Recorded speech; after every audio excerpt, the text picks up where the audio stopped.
नमस्कार मित्रों, स्वागत है आपका द अर्थ है चैनल पर। आज हमारा जो टॉपिक है वो है सिक्स्थ मास एक्सटिंक्शन। बहुत ही बर्निंग इशू है, बहुत ही लाइमलाइट में रहने वाला इशू है। तो इशू पढ़ के भी मज़ा आएगा और पेपर वाला पूछता भी है तो उसको पूछने में भी मज़ा आएगा। और ध्यान रहे कि छठे सामूहिक विलोपन, मास माने बहुत बड़ा एक लंबा चौड़ा समूह, सिक्स्थ माने छठवां चल रहा है, ये एक्सटिंक्शन माने बिल्कुल समाप्त, यानी विलोपन हो जाना, किसी भी चीज़ बिल्कुल ख़त्म हो जाना। तो सिक्स्थ मास एक्सटिंक्शन यानी छठा सामूहिक विलोपन, इसमें 2018 में यूपीएससी में सवाल भी पूछा गया था। हालांकि ऐसा नहीं है कि वो एकदम सवाल ऐसे कहाँ से उठा के पूछ लिया था, हम लोग देखेंगे। आप लोग 12th क्लास के एनसीईआरटी पढ़ोगे तो भी आपको वहाँ मिल जाएगा, अक्सर अखबारों में भी रहता है। तो उसमें सवाल यही था कि अक्सर अखबारों में बना रहने वाला sixth extinction, otherwise sixth mass extinction mentioned in the news is related with which of the following, किससे संबंधित है वो। ठीक है, बस यही सवाल पूछा था। ठीक, तो कभी कभी बहुत सिंपल सवाल पूछ लेता है, लेकिन ऐसा नहीं है कि यूपीएससी अब वहाँ से सवाल दोबारा नहीं पूछेगा। यूपीएससी के कुछ बहुत फेवरेट टॉपिक होते हैं और मैं कोशिश कर रहा हूँ कि उन्हीं फेवरेट टॉपिक्स को डिस्कस ज़्यादा किया जाए, जहाँ से पोटेंशियली क्वेश्चन प्रीलिम्स में और मेंस में दोनों में ही पूछ जाने की संभावना है।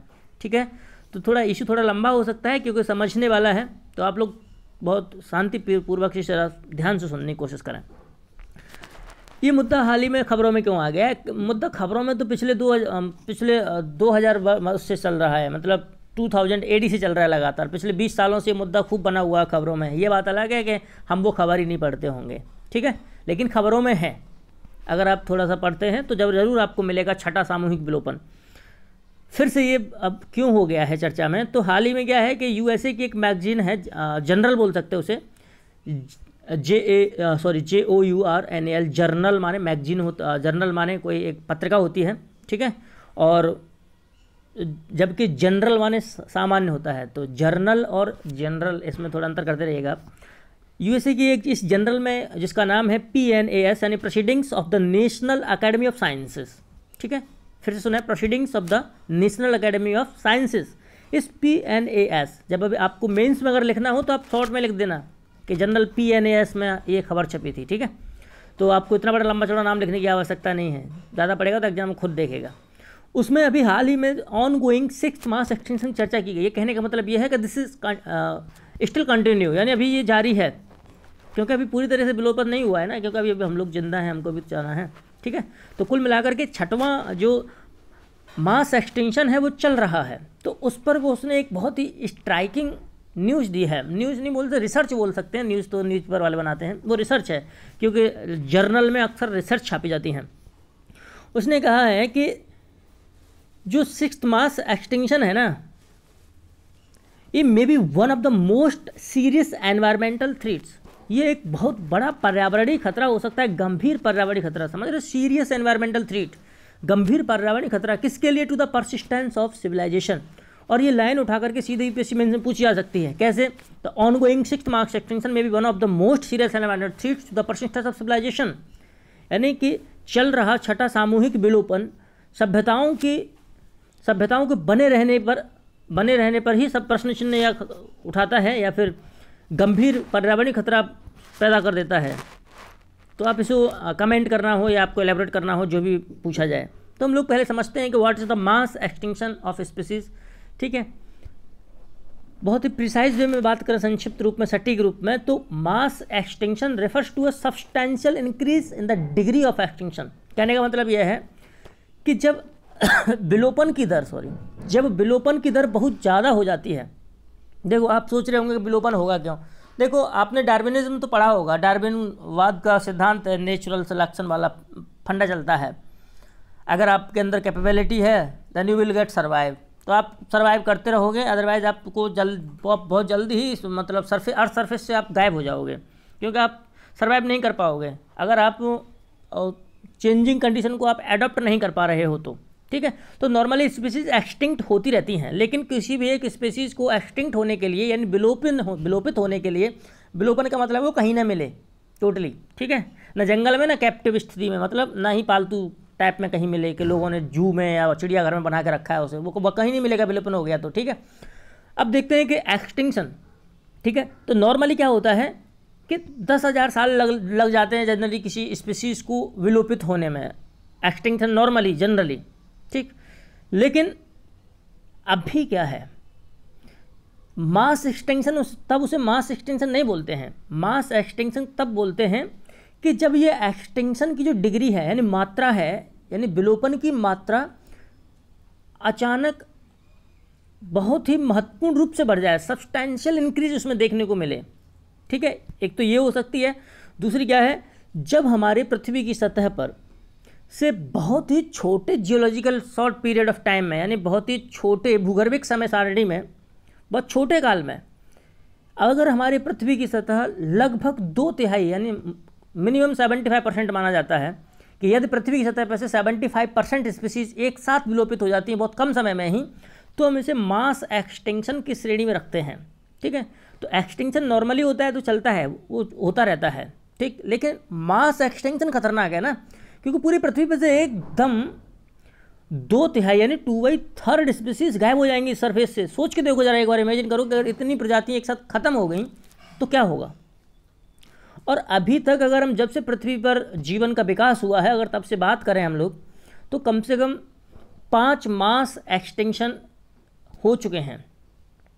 ठीक है, 5 mass extinction have been taken place, वो हो चुके हैं।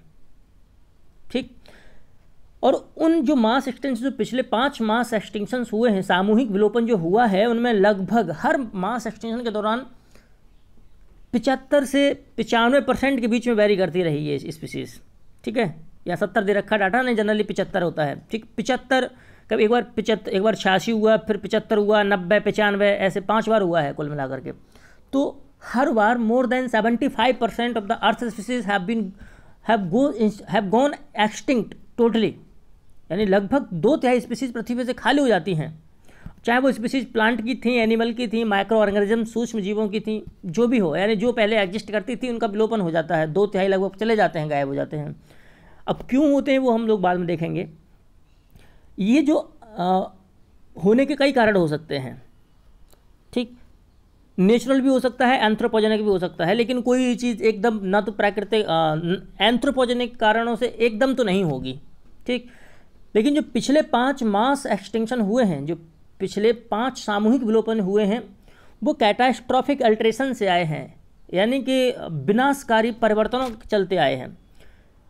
मतलब जो पिछले 5 हैं, जो छठवां जो चल रहा है वो इस तरीके का नहीं है जो पिछले 5 जैसे थे, क्योंकि पिछले 5 में या तो ऐसा हुआ कि बहुत बड़े व्यापक स्तर पर वॉल्केनिक एरप्शन हो गया, यानी ज्वालामुखी का उद्गार हो गया, या फिर ऐसा हुआ कि ओशन वाटर में ऑक्सीजन लेवल भी बहुत लो लेवल तक डिप्लीट कर गई, यानी बहुत कम ऑक्सीजन बची। जब ऑक्सीजन नहीं बचेगी तो पूरी समुद्र की प्रजातियां मर जाएंगी। या फिर कोई बहुत बड़ा एस्टेरॉयड टकरा गया, पृथ्वी से छुदूरा टकरा गया, जैसे कि 65 मिलियन वर्ष पहले, यानी 65 मिलियन ईयर्स एगो एक एस्टेरॉयड टकराया था, तो बोलते हैं डायनासोर्स चले गए थे उसमें उस समय। और भी चीज़ें गई थी, लेकिन डायनासोर्स का युग माना जाता है उसे, तो वो चला गया, तो वो चले गए थे तब। तो वो ऐसी स्थितियों के कारण होता था। या सी लेवल चेंज हो गया, ठीक, जैसे प्लीस्टोसीन काल में हुआ नहीं है, लेकिन प्लीस्टोसीन काल के पहले ज़रूर हुआ था। लेकिन सी लेवल चेंज होने के कारण, यानी जैसे मान लीजिए कि अगर हिमयुग आ गया, आइस एज आ गया, तो आइस एज के कारण क्या होता है, सी लेवल कम हो जाता है। जब चीज़ें अगर अधिक समय तक सी लेवल अगर लो रहेगा तो कोरल रीफ मर जाएंगे, कोरल रीफ मर जाएंगे, समुद्र की अन्य स्पीसीज होंगी वो मर जाएंगी, हर जगह बर्फ़ ही बर्फ़ होगी। तो इसका मतलब है कि जो वार्म ब्लडेड हैं उनकी तो जान पे आफत आ जाएगी, यानी जो समतापी खून के जो जानवर होंगे, मनुष्य ही क्यों ना हो, तो वो तो मर जाएगा ऐसी स्थिति में। ठीक, तो ये 5 mass extinction human waste activities के कारण नहीं थे, यानी मानवीय गतिविधियों के कारण नहीं थे, ये कैटास्ट्रॉफिक अल्ट्रेशन नेचुरली हुए थे, यानी ये विनाशकारी परिवर्तन प्राकृतिक रूप से थे। पिछले जो 5 मास एक्सटेंशन हुए हैं और जो 6वां हो रहा है, इनमें यही एक मुख्य अंतर भी है। हम लोग देख लेते हैं कि अगर बाई चांस पूछ लिया जाए कि पिछले सामूहिक विलोपनों से ये किस प्रकार भिन्न है, अगर सवाल ये पूछ लिया गया तो आपको 2 पॉइंट कम से कम बता देने हैं। पहला पॉइंट तो ये कि वो कैटास्ट्रॉफिक अल्ट्रेशंस की वजह से हुए, यानी जनरली वो नेचुरल कॉजेज की वजह से हुए, प्राकृतिक कारणों की वजह से हुए 5। लेकिन जो 6वां हो रहा है उसमें तो ह्यूमैनिटी को ही अनप्रेसिडेंटेड थ्रेट कहा गया है, यानी अभूतपूर्व खतरा ह्यूमैनिटी, मानव, जो जिसे हम लोग कहते हैं कि मानव हैं, उस मानव होने पर सवाल खड़ा कर देता है वो। तो एक अंतर तो कारण का है, क्या कि पहला तो प्राकृतिक कारणों की वजह से ज़्यादा था, लेकिन ये मानव जनित कारणों की वजह से है। दूसरा क्या, पहले जो 5 मास एक्सटिंक्शन हुए थे उनमें जो एक्सटिंक्शन की रेट थी वो फिर भी स्लो थी, लेकिन अभी जो छठवां मास एक्सटेंशन की प्रोसेस चल रही है या हो जाएगी, वो बहुत फास्ट है। और इस जनरल में जब PNAS में जब शोध छपा है तो उसमें ये भी बताया गया है कि क्लाइमेट चेंज से पहले तो मास एक्सटेंशन आने वाला है, यानी सामूहिक विलोपन हो जाएगा। क्लाइमेट चेंज तो बाद में होगा। कहने का मतलब ये है कि दो अंतर आपको पते होंगे। एक तो कारण में, पहले का प्राकृतिक था, पहले पाँचों का ये मानव जनित कारणों पर ज़्यादा टिका हुआ है। दूसरे पहले का जो रेट था वो एक्सटेंशन का वो कम था, लेकिन ये थोड़े फास्ट है। इसीलिए तो ये जनरल में कहा गया था कि क्लाइमेट चेंज से पहले आ जाएगा ये, and it is coming near shorter than the climate change. और क्या है, ठीक है। अब इतना सा, अब होता क्या है कि जब एक बार मास एक्सटेंशन हो जाता है तो करीब करोड़ों साल ले लेता है दोबारा अपनी पहली वाली स्थिति में आने के लिए, जैसे कि उस घटना से पहले थी। यानी after each of this mass extension it took million of years to regain species comparable to those that existed before the event, यानी उनकी तुलना में जो पहले स्थापित थी। अब बात करते हैं हम छठे मास एक्सटेंशन की, कि मास एक्सटेंशन हम लोगों ने समझ लिया कि जब लगभग 2/3 वो हो जाए, पॉपुलेशन स्पीसीज़ की गिर जाए लगभग 2/3, और या फिर ऐसा हो कि एक्सटेंशन की जो डिग्री है वो सब्सटेंशियली इंक्रीज हो जाए, यानी अत्यधिक बढ़ जाए। तो ये देखा। अब देखते हैं सिक्स्थ मास एक्सटेंशन क्या है। जो अभी जो मास एक्सटेंशन चल रहा है ना, इसे एंथ्रोपोसीन एक्सटेंशन भी कहते हैं। एंथ्रोपोसीन एक्सटेंशन क्यों कहते हैं? क्योंकि अभी जो जियोलॉजिकल टाइम स्केल में जो टाइम चल रहा है वो होलोसीन चल रहा है, ठीक है, होलोसीन। अब उस होलोसीन में जब से मानव का प्रभाव ज़्यादा आया है तब से उस होलोसीन के पीरियड को एंथ्रोपोसीन कहा गया है, क्योंकि एंथ्रो का मतलब ही होता है मानव से। एंथ्रो हटा दो, पोसीन हटा दो, ठीक, या एंथ्रोपो अलग करो, सीन अलग करो, तो सीन से पीरियड होगा इधर और एंथ्रोपो हो जाएगा मानव से संबंधित। तो जब से इस पृथ्वी पर मानव का प्रभाव तब से ज़्यादा हुआ है, तब से उस जियोलॉजिकल टाइम पीरियड को हम लोग एंथ्रोपोसीन कहने लगे हैं। हो सकता है कि ये जियोलॉजिकल टाइम स्केल में जोड़ दिया जाए एंथ्रोपोसीन, अलग एरा या क्रोन एरा पीरियड, इपोच के रूप में जोड़ा जाएगा शायद, तो हो सकता है जोड़ भी दिया जाए। तो इसीलिए इसे सिक्स्थ मास एक्सटेंशन को एंथ्रोपोसीन एक्सटेंशन इसलिए कह रहे हैं क्योंकि ये मेनली ह्यूमैनिटी कॉज्ड है, मानवता के कारण आया है, मानव इसके लिए जिम्मेदार है। और इसको जो छठा मास एक्सटेंशन है, इसको जो वैज्ञानिक हैं या रिसर्चर्स हैं उन्होंने मोस्ट सीरियस एनवायरमेंटल प्रॉब्लम बताया है, यानी अति गंभीर पर्यावरणीय समस्या बताया है। क्यों? क्योंकि अब जो एक्सटेंशन होने वाला है उसमें क्या होगा कि loss of species will be permanent, यानी प्रजातियां हमेशा के लिए खो जाएंगी, फिर उनको रिकवर नहीं हो पाएंगी। पहले तो ये होता था कि नेचुरल प्रोसेस के थ्रू होता था, तो वो अपने आप को रिगेन कर लेती थी, ठीक है, या रेप्लेनिश कर लेती थी, एनवायरनमेंट अपने आप को फिर से भर लेता था। लेकिन इस बार अगर होगा तो इस बार ऐसा नहीं होगा। इस रिसर्च जर्नल में इन्होंने अपने में क्या बताया कि इन लोगों ने लगभग 29,400 स्पीसीज़ को अध्ययन किया, और 29,400 स्पीसीज़ में से 515 स्पीसीज़ ऐसी निकली जो बिल्कुल विलोपन के कगार पर हैं, यानी दे आर नियर एक्सटिंक्शन या नियर टू एक्सटिंक्शन। उनमें से सबसे ज़्यादा जो स्पीसीज़ हैं वो साउथ अमेरिका की हैं, लगभग 30%। फिर उसके बाद ओशिनिया, यहाँ ओशिनिया का मतलब होता है प्रशांत महासागर के ऑस्ट्रेलिया वाला क्षेत्र, न्यूजीलैंड वाला क्षेत्र और उसके आसपास के द्वीप, सबको मिला के बोलते हैं ओशिनिया। तो सबसे ज़्यादा जो एक्सटेंशन है वो है साउथ अमेरिका, फिर उसके बाद ओशिनिया यानी ऑस्ट्रेलिया और न्यूजीलैंड के आसपास के क्षेत्र, फिर उसके बाद 21% के साथ एशिया, फिर अफ्रीका है 16% के साथ। सबसे ज़्यादा खतरा अभी जो एक्सटेंशन का है वो साउथ अमेरिका में। वो इसलिए है क्योंकि वहाँ अमेजन वन है और अमेजन वन लगातार डिप्लीट होते जा रहे हैं, उनको लगातार मनुष्य काट काट के डिग्रेड कर रहा है, उनको खाली कर रहा है। तो स्पीसीज उसमें जो जंगलों में रहती थी उनका क्या होगा, उनकी तो ऐसी तैसी हो जाएगी, ठीक है। आगे क्या है कि इस जर्नल में ह्यूमैनिटी, इसमें क्या कहा गया है कि कह रहे हैं वो मानव तो कारण है ही, वो तो ठीक है इतना, लेकिन सबसे बड़ी खतरनाक टिप्पणी इसमें क्या की गई कि humanity is an unprecedented threat to many living organism is because of their growing numbers. Humanity जो हम कहते हैं, मानवता, वो बहुत सारी जीवित जीवों के लिए एक अभूतपूर्व खतरा बन के उभरी है। क्यों? क्योंकि मानव की संख्या लगातार बढ़ रही है। और आप सोच के देखो, आज से 11,000 साल पहले मानव की जनसंख्या सिर्फ 1 मिलियन हुआ करती थी, मतलब 10 लाख, और आज इतनी स्थिति होगी कि आज 7.7 बिलियन पहुंच गई, यानी अरबों में पहुंच गई जनसंख्या।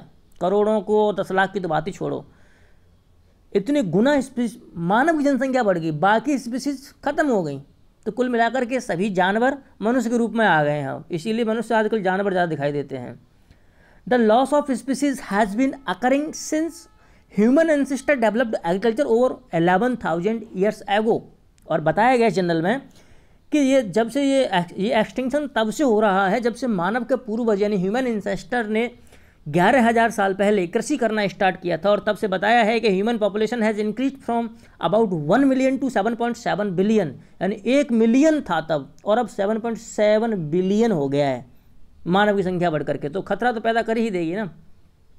अब इस जनरल में कहा क्या गया है, क्या आपको सजेशन, तो सजेशन ये है कि if you want to avoid 6th mass extinction और want decrease the rate of this extinction, अगर आप इसको बचना चाहते हैं इससे या इसकी रेट को कम करना चाहते हैं, then you will have to ban completely on wild life trade.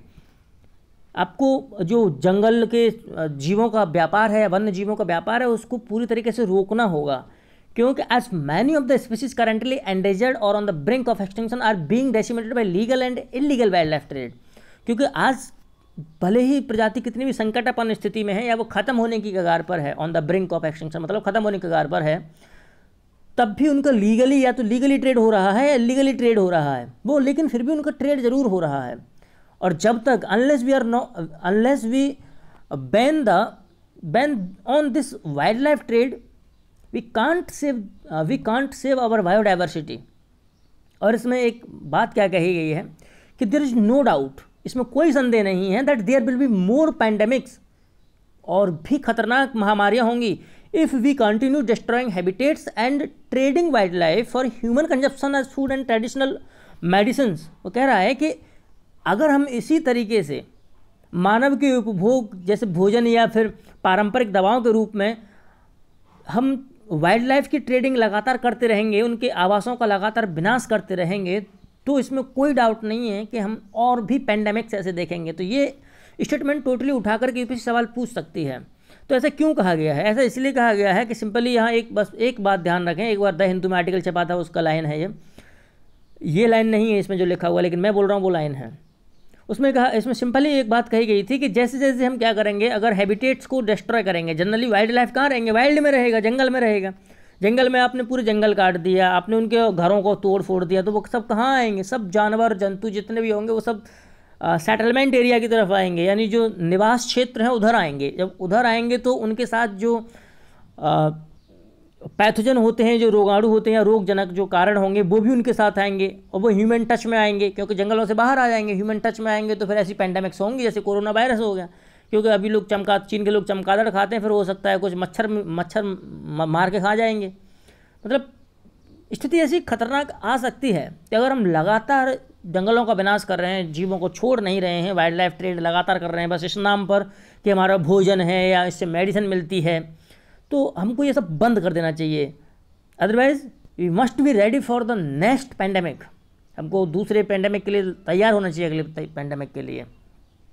2018 में जो सवाल पूछा गया था वो आपको वर्ल्डली आपको दिया गया है कि क्या था, the term 6th mass extinction और 6th extinction is often mention in the news in the context of the discussion of, यानी किस संदर्भ में इसका यूज़ किया जाता रहा है छठे सामूहिक विलोपन का। ठीक है, तो ऑप्शन आप स्क्रीनशॉट लेके आराम से पढ़ सकते हैं। इंग्लिश में है क्वेश्चन, हिंदी में आपको कहीं ना कहीं मिल ही जाएगा, इंटरनेट सर्फिंग करोगे तो आप।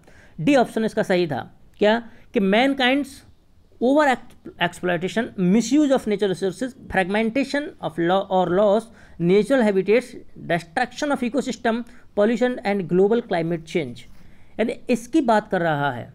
यानी कि मनुष्य के ओवर एक्सप्लॉयटेशन ने, यानी अत्यधिक शोषण ने, मिसयूज ऑफ नेचुरल रिसोर्सेज, प्राकृतिक संसाधनों का दुरुपयोग किया है, फ्रेगमेंटेशन और लॉस ऑफ नेचुरल हैबिटेट्स, प्राकृतिक आवासों को विनाश किया है, डिस्ट्रक्शन ऑफ इकोसिस्टम, पार्थिव तंत्रों का विनाश किया है, pollution and global climate change, इनको लगातार बढ़ावा दे रहा है। तो ये सब क्या है? These are the science of mass extinction, ये सामूहिक विलोपन के लक्षण हैं। अब इस लॉस के पीछे जनरली अभी हम 6th मास एक्सटिंक्शन की बात कर रहे हैं, जो 5 देखे थे वो तो हमने बता दिया उसके क्या कारण हैं। ठीक है, अभी जो चल रहा है उसके क्या कारण, मुख्य कारण क्या हैं। The main driver of wild life declines are, कौन कौन से हैं? वाइल्ड लाइफ कहने का मतलब यह मास एक्सटेंशन ही समझो फिलहाल। ठीक है, कौन कौन से? हैबिटेट लॉस, यानी उसके आवासों का विनाश। नेचुरल हैबिटेट का अगर हम लॉस करेंगे, प्राकृतिक आवासों का विनाश करेंगे, तो निश्चित ही प्रजातियां विलुप्त हो जाएंगी, रह ही नहीं पाएंगे। Because everyone want to live in own house. Over consumption या ओवर एक्सप्लॉयटेशन, आप कंजम्पशन करो, वो करो, वहाँ तक तो ठीक है, लेकिन if you are going more than a permissible limit then it is a dangerous situation. अगर आप अनुमति योग्य सीमा से अगर ज़्यादा या फिर ज़्यादा भोग कर रहे हैं या फिर ज़्यादा शोषण कर रहे हैं, तो फिर ये खतरा पैदा करेगा। पॉल्यूशन लेवल, पॉल्यूशन भी अगर ज़्यादा है तो पॉल्यूशन के कारण भी वाइल्ड लाइफ स्पीसीज बहुत सारी ख़त्म हो रही हैं। इनवेसिव स्पीसीज, कई बार हम क्या करते हैं कि आक्रामक प्रजातियां ला करके पाल लेते हैं, तो उससे होता यह है कि वो आसपास की अन्य प्रजातियों को ख़त्म ही कर देती है। जैसे हमारे यहाँ यूकेलिप्टस का पेड़ बोला जाता है, तो यूकेलिप्टस के पेड़ से बहुत सारे जो नेचुरल वेजिटेशन थी, जो एंडेमिक वेजिटेशन बोल सकते हैं इंडिया के लिए, यानी इंडिया के स्थानिक प्रजातियाँ थीं, एंडेमिक स्पीसीज थी जो वेजिटेशन की, भारत की स्थानिक जो पौधों की प्रजातियाँ थी, वनस्पति प्रजातियाँ थीं, वो यूकेलिप्टस की वजह से चली गई, क्योंकि यूकेलिप्टस सारा पानी सोख लेता है। इसीलिए इसे इकोलॉजिकल टेररिस्ट बोलते हैं, पारिस्थितिक आतंकवादी बोलते हैं यूकेलिप्टस को। तो यूकेलिप्टस क्या है? एक इन्वेसिव स्पीसीज है, यानी एक आक्रामक स्पीसीज है, खुद जिंदा रहती है, बाकी सबको मार देती है। तो इस स्थिति के कारण भी बहुत सारे नुकसान हुए हैं, और ये सब मनुष्य के कारण हुआ है। क्योंकि यूकेलिप्टस इंडिया में इसलिए लाया गया क्योंकि 1976 में हमारे यहाँ सोशल फॉरेस्ट्री कार्यक्रम चलाया गया था। अब है डिजीज़, तो डिजीज़, बहुत सारे डिजीज़ के कारण भी क्या हो रहा है कि क्योंकि अब नेचुरल कंडीशन उनके पास रही नहीं, वाइल्ड लाइफ के पास, यानी जंगली जीवन के पास नेचुरल कंडीशन नहीं रही। नेचुरल में वो अपने आप को क्या बोल सकते हैं, रेगुलेट कर लेते थे स्वतः को। सेल्फ विल्ट मैकेनिज्म होता था उनमें, होता है एक होम्योस्टैटिक मैकेनिज्म, यानी पुनः उसी स्थिति में लौट जाते थे। लेकिन आज तो स्थिति भी काफ़ी चेंज हो गई है, तो डिजीज़ भी काफ़ी ज़्यादा फैल रही हैं, इसलिए भी उनको खतरा रहता है। पोचिंग, तो हम बहुत ज़्यादा इलीगल जब हंटिंग बोलते हैं तो उसे पोचिंग बोलते हैं, यानी अवैध शिकार को हम पोचिंग कह सकते हैं। जो टाइगर है, एलिफेंट है, राइनो है, ये सब क्या है? ये तो सब पोचिंग के कारण ही ख़त्म होते जा रहे हैं। क्लाइमेट चेंज तो एक बहुत मेजर थ्रेट बन रहा है। तो क्लाइमेट चेंज किसकी वजह से हो रहा है? एंथ्रोपोजेनिक एक्टिविटीज़ की वजह से। तो सारे जो कारण हैं ये अपने आप प्रकृति में नहीं घटित हो रहे हैं, they are not occurring it on their own, they are occurring just because of human activities. मानव के कारण सब के सब हो रहे हैं। क्या होगा जब ये कोई स्पीसीज अगर चली जाती तो होगा क्या? ठीक है, तो यहाँ से फिर से ये स्टेटमेंट क्वेश्चन बन सकता है। पहला, क्या होगा अगर कोई स्पीसीज चली जाएगी? तो पहला स्टेटमेंट सुना है, when the number of individual in a population और स्पीसीज ड्रॉप टू लो, जब किसी प्रजाति की संख्या या जनसंख्या या पॉपुलेशन बहुत कम हो जाती है, its contribution to ecosystem function and services become unimportant. तो इसके द्वारा जो सेवा की जाती है इकोसिस्टम की वो बहुत कम हो जाती हैं और कार्य भी कमज़ोर हो जाते हैं, गैर महत्वपूर्ण हो जाते हैं। It's genetic variability and resilience is reduced, और उसकी जो आनुवांशिक जो विभिन्नता है और जो सुदृढ़ता है वो भी कमज़ोर हो जाती है। And its contribution to human welfare में बी लॉस्ट, और फिर मनुष्य सोचे कि वो हमारे लिए कोई काम की रहेगी तो वो काम की भी नहीं रह पाएगी। कहने का मतलब ये है कि यहाँ एक स्पीसीज़ के बारे में इतना बताया गया है कि यदि उसकी पॉपुलेशन कम हो जाती है तो इकोसिस्टम में उसके फंक्शन और जो सर्विसेज होती हैं वो भी गैर महत्वपूर्ण हो जाती हैं, उनकी आनुवांशिक विविधता खत्म हो जाती है, उनकी पर्यावरणीय अन्य खतरों से लड़ने की क्षमता कमज़ोर हो जाती है। जब पूरी स्पीसीज़ ही अगर इतनी कमज़ोर हो जाएगी तो फिर ह्यूमन वेलफेयर के लिए वो काम भी नहीं कर पाएगी। ठीक, तो ह्यूमन अब खुद सोच रहा है कि हम अपना भला कर रहे हैं, लेकिन एक्चुअल में जो मानव है वो अपना ही नुकसान कर रहा है, क्योंकि फिर वो जो ट्रेडिशनल सर्विसेज जो इकोसिस्टम से मिलती रहती हैं हमको, वो ख़त्म हो जाएंगी। इकोसिस्टम से क्या क्या सर्विस मिलती है? बहुत सारी सर्विस का मतलब आपको क्या लाभ मिलता है इकोसिस्टम से? जैसे आप जंगलों से लकड़ी काटते हो, पानी प्योरीफायर हो जाता है, ऑक्सीजन मिलती है, आप मनोरंजन के साधन आपको प्राप्त हो जाते हैं, मतलब इस तरीके की जितनी भी सेवाएं होती हैं वो सब मिलती हैं, उनको इकोसिस्टम सर्विस बोलते हैं। एक तो ये हो सकता है, ठीक है। और क्या कारण, और क्या हो सकता है अगर स्पीशीज एक्सटिंक्ट हो जाए? तो को एक्सटिंक्शन को जन्म दे सकती है। यानी को एक्सटिंक्शन का मतलब होता है कि सहविलोपन, यानी मान लीजिए कि कोई चीज़ एक विलोपित हो गई। जैसे मान लीजिए कि क्या हुआ कि अगर जैसे समझिए कि किसी कोई बड़ा जानवर है, बड़े जानवर पर छोटे छोटे वो रहते हैं कीड़े, अगर उस बड़े जानवर को ख़त्म कर देंगे तो छोटे छोटे जानवर, जो छोटे छोटे कीड़े रहते हैं उस बड़े जानवर पर से वो भी ख़त्म हो जाएंगे। ठीक, तो वो बग होंगे वो ख़त्म हो जाएंगे। तो इसका मतलब क्या है कि बड़े जानवर के साथ साथ वो छोटे कीड़े थे उसके ऊपर वो भी मर गए। यानी जब एक तो खुद मरे ही लेकिन उसके ऊपर जो निर्भर है वो और मर जाए तो उसको बोलते हैं सह विलोपन, को एक्सटिंक्शन।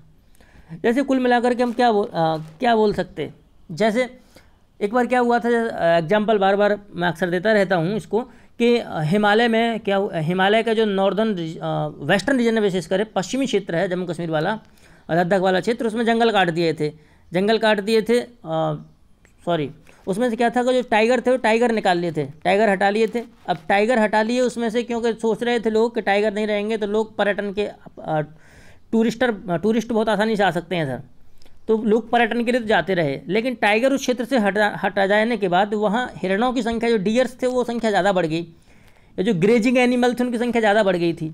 तो उनकी संख्या बढ़ जाने के कारण पूरी वनस्पति को वो खा गए। अब पूरी वनस्पति खा गए तो अब वो जो प्रजातियाँ चिड़िया वगैरह हैं, जब वनस्पति नहीं रहेंगे तो उसमें कीड़े वगैरह कहाँ से रहेंगे, तो चिड़ियाँ भी ख़त्म हो गई और उसके बाद बहुत सारी चीज़ें ख़त्म हो गई। सिर्फ कि एक हमने क्या हटाया था, एक टाइगर हटाया उसमें से, और उस टाइगर के हटाने से साथ साथ में कितनी प्रजातियों का विलोपन होना स्टार्ट हो गया। इसको बोलते हैं को एक्सटिंक्शन। ठीक है, ऐसा कब होता है, जब वो स्पीसीज या तो कीस्टोन है या फिर अम्ब्रेला स्पीसीज है। कीस्टोन मतलब उस स्पीसीज की संख्या भले ही कम हो, जैसे टाइगर या लॉयन है तो ये सुपर प्रीडेटर माने जाते हैं, यानी उच्च शिकारकर्ता माने जाते हैं, तो इनकी संख्या भले ही कम है लेकिन ये पूरी वाइल्ड लाइफ सिस्टम को, फूड वेब, फूड चेन को पूरी को कंट्रोल करते हैं। क्योंकि अगर इनको हटा लिया जाएगा तो चरने वाले जानवर ज़्यादा हो जाएंगे, वो पूरी वनस्पति खा के तुम्हारा ख़त्म कर देंगे काम, तुम्हारा भी ख़त्म, जंगल का भी ख़त्म। ठीक, तो ऐसी स्थिति में क्या होता है, वो कीस्टोन प्रजाति कहलाती है। जैसे कि कहते हैं ना, कोई भी महल टिका होता है तो मुख्य खंभों पर टिका होता है, तो उसी को यहाँ कीस्टोन नाम दिया गया है। अब क्या है कि इकोसिस्टम में जो भी अगर बाई चांस कोई चेंज आएगा, जब जनसंख्या बहुत ज़्यादा होती है तो ये रहता है कुछ लोग मर जाएंगे, चलो कुछ तब भी जीवित रहेंगे, वो फिर से अपना रिबिल्ड कर सकते हैं अपने आप को। लेकिन अगर संख्या ही बहुत कम बचेगी तो फिर निश्चित रूप से क्या होगा कि एनवायरमेंटल जो पर्टर्वेशंस होंगी या एनवायरमेंट में जो प्रॉब्लम्स क्रिएट होंगी उनको नहीं झेल पाएंगी स्पीसीज। और क्या होगा, new biotic succession will take place after a long evolutionary period. और क्या दोबारा पृथ्वी पर फिर से दोबारा नई प्रजातियों का जन्म होगा, जो कुछ बची हैं वो फिर से अपने आप को इवोल्यूट करेंगी, तो ये सब देखने को मिलेगा। और क्या है, प्लांट एंड क्रॉप प्रोडक्शन तो घट ही जाएगा क्योंकि बहुत सारे जीव मर जाएंगे, परागकण की प्रक्रिया नहीं हो पाएगी, पॉलिनाइजेशन नहीं हो पाएगा, यानी पराग का इधर उधर ट्रांसफ़र नहीं हो पाएगा, पराग का पॉलेन का जब ट्रांसफ़र नहीं हो पाएगा तो फिर प्लांट में प्रोडक्शन कहाँ हो पाएगा, ना क्रॉप में प्रोडक्शन हो पाएगा, ना फसलों का उत्पादन हो पाएगा, जंगल नहीं रहेंगे, प्रजातियाँ नहीं रहेंगी, जल शुद्ध नहीं होगा, बहुत सारी हमारी इकोसिस्टम सर्विस ख़त्म हो जाएंगी कुल मिलाकर के। और बहुत सारी डिजीज़ की संभावनाएं बढ़ जाएंगी, तो बहुत दिक्कतें तो बहुत ज़्यादा हैं। अब ग्लोबल लेवल पर एफर्ट क्या किए गए हैं, ग्लोबल लेवल पर एक एफर्ट क्या किया है कि एनवायरमेंटल साइंटिस्ट की एक टीम है, एक इंटरनेशनल, उन्होंने एक तरीका सुझाया है, उस तरीक़े को ग्लोबल डील फॉर नेचर कहा जाता है, GDN। तो ये ध्यान रखना, ग्लोबल डील फॉर नेचर का मतलब किससे है। ये ग्लोबल डील फॉर नेचर ये जो बनाया गया है या जो तरीका है, इस ग्लोबल डील फॉर नेचर का मुख्य उद्देश्य ही क्या है कि पृथ्वी पर छठे सामूहिक विलोपन को रोकना। तो ये बात ध्यान रखना ग्लोबल डील फॉर नेचर को, ठीक है।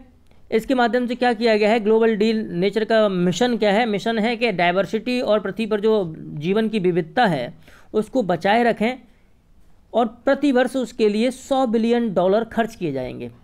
इस GDN के यानी ग्लोबल डील फॉर नेचर के 3 मुख्य उद्देश्य हैं, वो कौन कौन से।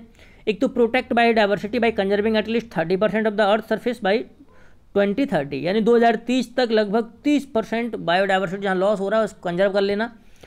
और क्लाइमेट चेंज को कमज़ोर करना, यानी क्लाइमेट चेंज को होने से रोकना है, मिटिगेट करना, मिटिगेट मतलब न्यूनीकरण करना उसका, जिससे कि क्या होगा, इससे होगा कि कार्बन के जो नेचुरल जो स्टोर हाउस हैं, यानी जंगल जो हैं, उन जंगलों में क्योंकि कार्बन डाइऑक्साइड का वो खाना बनाते हैं, उससे फोटोसिंथेसिस करते हैं, तो कार्बन डाइऑक्साइड पौधा में चली जाती है, तो इसलिए उसको नेचुरल कार्बन स्टोर हाउस कहा जा रहा है।